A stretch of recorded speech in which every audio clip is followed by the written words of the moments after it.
Dubai के king Sheikh Mohammad बिन रशीद अल मखदूम की खसूसी फरमाइश पर बुर्ज अल अरब की कंस्ट्रक्शन का काम चल रहा था। ये बिल्डिंग दुबई के रूरल के लिए बहुत ही ज़्यादा इंपॉर्टेंट थी, क्योंकि इसी बिल्डिंग ने दुनिया भर में दुबई का इंप्रेशन बनाना था और दुबई का फ्यूचर भी इसी पे डिपेंडेंट कर रहा था। 1053 फीट ऊंचा दुनिया का सबसे ऊंचा होटल बनाने के लिए शेख मोहम्मद बिन रशीद ने दुबई के सारे खजाने भी खोल दिए थे।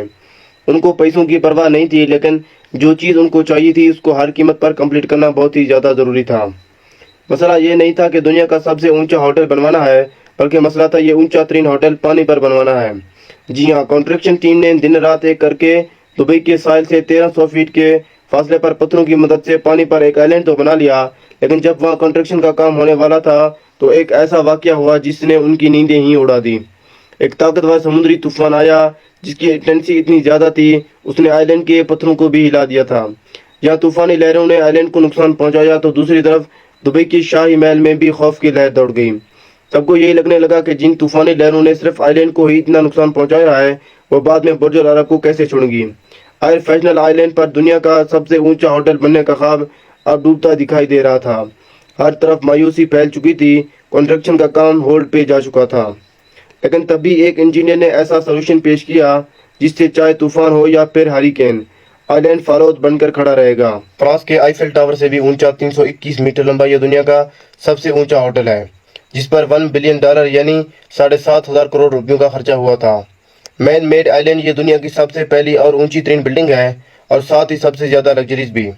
जिस होटल में सिर्फ एक रात गुजारने का रेंज ही 18 लाख रुपयों के बराबर हो, उस बिल्डिंग की शान और शौकत का अंदाजा लगाना आपके लिए मुश्किल नहीं होगा। लेकिन दुबई के रूलर के लिए बुर्ज अल अरब बनाने का फैसला काफी ज्यादा मुश्किल था।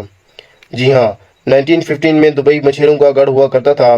जब 1916 में दुबई से ऑयल निकलना शुरू हुआ तो दुबई के हालात कुछ बेहतर होना शुरू हुए। जहां उनको ऑयल निकलने की खुशी मिली तो वहीं उनको एक बुरी खबर भी सुनाई गई। जियोलॉजिस्ट ने बताया कि दुबई से निकलने वाला ऑयल सिर्फ 2016 तक ही चल सकेगा।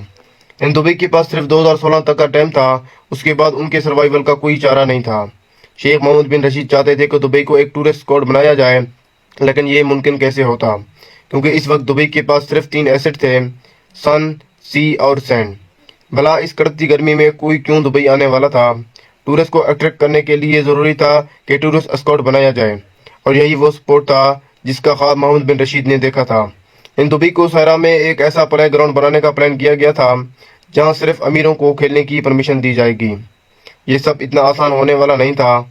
एक तो समुद्र में ही 7 स्टार लग्जरी होटल बनवाना था, और वहीं कड़कती गर्मी में एक ऐसा प्रोजेक्ट जो भी इंजीनियर टीम हाथ डालेगी, ये बात तो तय थी उनको अपनी लिमिट्स को राउंड करनी थी। 250 स्टील पैप जमीन में डाल दिए गए, यानी पूरे बुर्ज अल अरब का लोड अब इन स्टील पैप पर रखा जाना था।